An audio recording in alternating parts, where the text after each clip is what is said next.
सब देश वाले के आराध्य हों, वहां पर औरंगजेब की मजार पर जाकर के फतिया पढ़ने वाली पार्टियां वो क्या जवाब दे पाए? हेलो फ्रेंड्स, एक और मैं न्यूज डिबेट वीडियो लेके आया हूं जिसमें बीजेपी प्रवक्ता सिद्धार्थ यादव ने कांग्रेसी पत्रकार गरिमा सिंह को बराबर धोया है। वीडियो एंड तक देखिएगा और मेरे चैनल पे नया है तो प्लीज सब्सक्राइब कीजिएगा। Thank you. अलग आइडियोलॉजी है सिद्धार्थ, ये बड़ा क्रूशियल मोमेंट है क्या गठबंधन के लिए? गरिमा जी मैं पहले चाहूंगा कि आप मुझे समझा दें, आपके शो पर ऊपर एक लाइन चल रही है कि चुनाव में एजेंडा क्या राहुल का संविधान या हिंदुत्व पर घमासान, इस लाइन का क्या मतलब है? ये फंस गया सीएम, इसे पार्टी की मीटिंग समझ के फंस गया। संविधान का आर्टिकल कौन सा एजेंडा है? एक सेकंड, हाँ सिद्धार्थ सुनिए।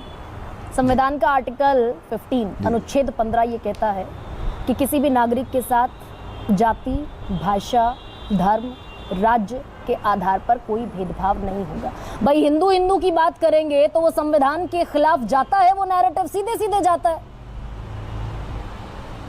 और ये वोट जिहाद वाला बयान मैं पढ़ दूं देवेंद्र फडणवीस का एक बार और आपके लिए।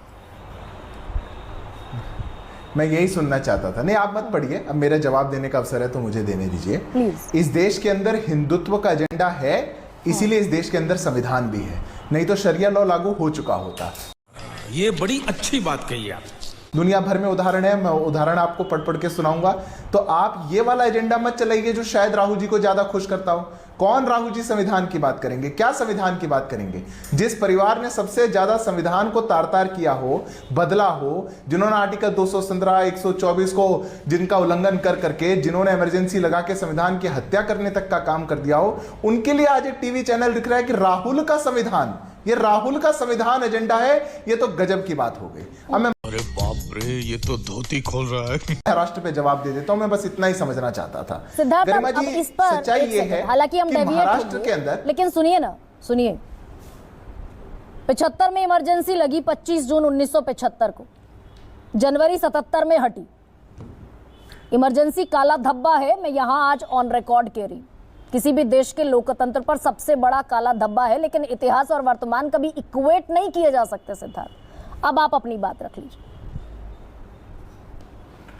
अब थोड़ा सा तो विषय अंतर आपने कर ही दिया है गरिमा जी, तो एक शोर राहुल जी का संविधान पर आप करिएगा और राहुल जी से पूछिएगा कि जो पहला अमेंडमेंट नेहरू जी लेकर आए थे उस पर राहुल जी का क्या ओपिनियन था।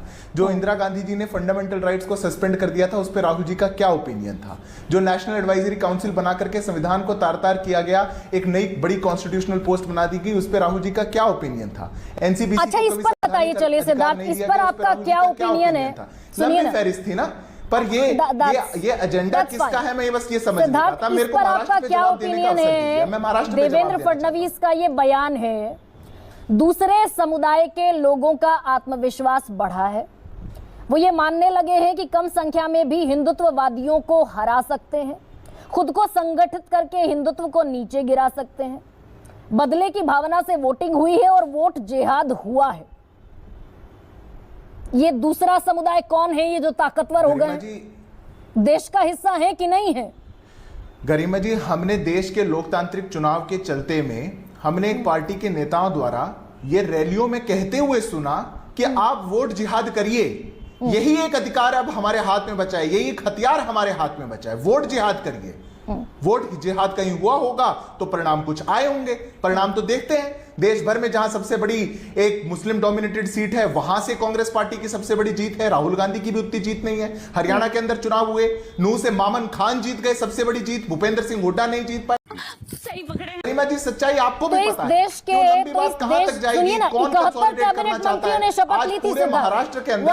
एक बात कही जा रही है, अब मैं जरा इस पर जवाब दे दूं आपको। सुनिए, सुन लीजिए, आप सुनिए ना, 71 कैबिनेट मंत्रियों ने शपथ ली थी इस बार। मैं तो आप ही को सुनने आया हूं जी। आप 71 कैबिनेट मंत्रियों ने शपथ ली थी इस बार, और सबने शपथ ये ली थी कि बगैर भय के, बगैर अनुराग के, बगैर द्वेष के, बगैर भेदभाव के, संविधान के प्रति निष्ठा रखते हुए सबके साथ न्याय करेंगे। संविधान के प्रति आप सरकार है भाई। अगर कांग्रेस वोट जिहाद का नारा लगाएगी, आप भी वोट जिहाद का नारा लगाएंगे, आप भी सेग्रीगेट करेंगे कि हिंदू एक तरफ और मुसलमान एक तरफ, और ये चुनाव जिताऊ फॉर्मूला बनेगा। रुको जरा, सबर करो। हमने तो सबका साथ सबका विकास का नारा लगाया, पर आपकी एक भी डिबेट उस पे नहीं हो पाई। आज आयुष्मान भारत को लेकर के इतना बड़ा प्रोग्राम हुआ, 2 राज्य देश के अंदर ऐसे हैं, दिल्ली और बंगाल, जो अपने राज्य के 70 साल से ऊपर के लोगों को आयुष्मान भारत का लाभ नहीं लेने देना चाह रहे, राजनीतिक कारणों से। उस पर आपकी डिबेट नहीं हुई। हमने तो सबको घर दिए, सबको शौचालय दिए, सबको बिजली दी, सबको पानी दिया, नल से जल दिया, हमने तो वो किया। वो कहां दिखा आपको? पर वोट जिहाद किसी ने कहा तो आपको हमारी शपथ याद आ गई। हमारी शपथ तो है, वोट जिहाद को जो भी कहेगा उसको उसकी भाषा में जवाब देना, ये हमारा काम है, क्योंकि देश में नहीं चल सकता ये देश संविधान से चलेगा। और माफ कीजिएगा, राहुल जी के संविधान से नहीं चलेगा, इस देश के संविधान से चलेगा, क्योंकि राहुल जी का संविधान इस देश के साथ क्या करेगा ये भगवान ही जाने। इसलिए अब मेरे को महाराष्ट्र पे बोलने का 10 सेकंड का अवसर दीजिए, नहीं तो मुझे लगेगा मैं आप ही को सुनने आया था। अभी आपने बड़ी एक बात करी और महाराष्ट्र के अंदर क्या स्थिति है आपने उसको कहा। देखिए, एक बात बिल्कुल स्पष्ट है, महाराष्ट्र के अंदर भारतीय जनता पार्टी के साथ महायुति का हमारा जो अलायंस है, उस अलायंस के अंदर सामंजस्य की पराकाष्ठा है और सभी घटक दल वो सामंजस्य के साथ एकजुट होकर के वो अपनी बात को रख रहे हैं और लोगों के बीच में जा रहे हैं और लोगों के मत को साथ ले रहे हैं। तभी आज दूसरा जो पक्ष है, नॉमिनेशन का आखिरी दिन हो गया, 20-20 सीटें डिक्लेयर नहीं हो पाई, कितनी लंबी फहरिस्त चली। वो आपस में पहले कह रहे थे 85-85-85 का मॉडल रखेंगे, फिर कहा नहीं होगा, उद्धव जी को सीएम बनाना चाहिए, इस बात को लेकर के कितना लंबा समय झगड़ा चला। हमारे अलायंस में महायुति के अंदर ऐसा कभी भी नहीं हुआ, क्योंकि हमारा सिंगल पॉइंट एजेंडा है, महाराष्ट्र को अगर 1.5 ट्रिलियन इकोनॉमी बनाने का स्वप्न किसी ने दिखाया है तो महायुति ने दिखाया है। 2.5 साल के अंदर अगर सबसे ज्यादा प्रगति की राह महाराष्ट्र के राज्य को कोई लेकर के आया तो भारतीय जनता पार्टी, महायुति, हमारा गठबंधन लेकर आया। ये जो विश्वास है लोगों का, उस विश्वास पे वहां के लोग वोट करने जा रहे हैं, इसलिए किसी भी और प्रकार का एजेंडा वहां पे भ्रमित नहीं कर पाएंगे। पर ये लोग, मैं 10 सेकंड ले रहा हूं बस, पर महाराष्ट्र जैसी जगह में जहां छत्रपति शिवाजी सब मराठियों के, सब महाराष्ट्र वालों के, सब देश वाले के आराध्य हों, वहां पर औरंगजेब की मजार पर जाकर के फतिया पढ़ने वाली पार्टियां वो क्या जवाब दे पाएंगी? महाराष्ट्र के अंदर औरंगजेब चलेगा या फिर छत्रपति शिवाजी महाराज चलेंगे? ये प्रश्न आप इनसे पूछ लीजिएगा। अच्छा सिद्धार्थ, ये बताइए, महागठबंधन में, आपके गठबंधन में, महायुति में सिद्धार्थ, ये भी प्रश्न पूछना चाहिए और कोई शपथ इनको भी याद दिलानी चाहिए।